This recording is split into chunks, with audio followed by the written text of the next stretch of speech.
Ayan, nagisa na ako ng bawang. Ilalagay ko na rin tong sibuyas. Sinama ko na rin dyan yung white part ng onion leeks.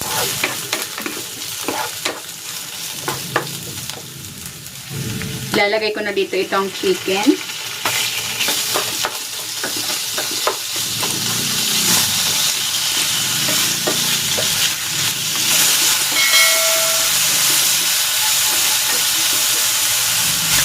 Maglalagay na ako dito ng toyo, oyster sauce,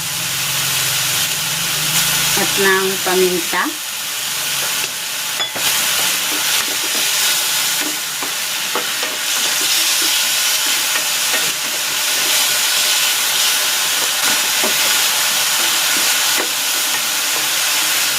Ilalagay ko na rin itong shiitake mushroom.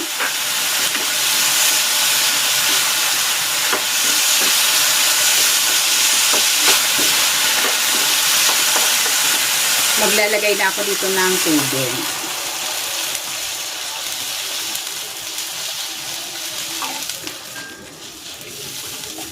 Pakuluin muna natin ito.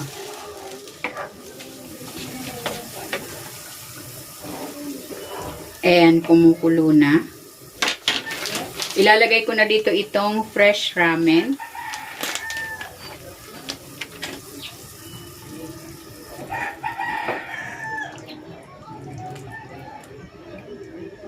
Tinikman ko medyo matabang pa, maglalagay ako dito ng asin.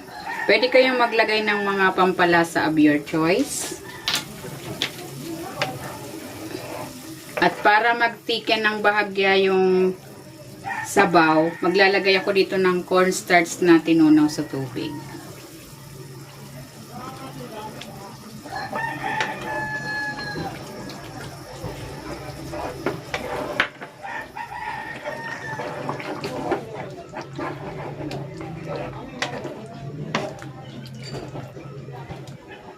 Ilalagay ko na itong cabbage.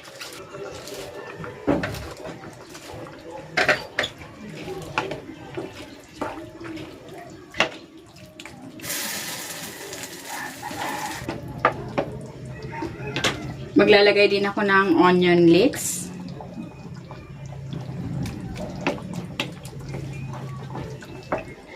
Ito na, luto na itong cabbage and noodle soup. Hahanguin ko na ito.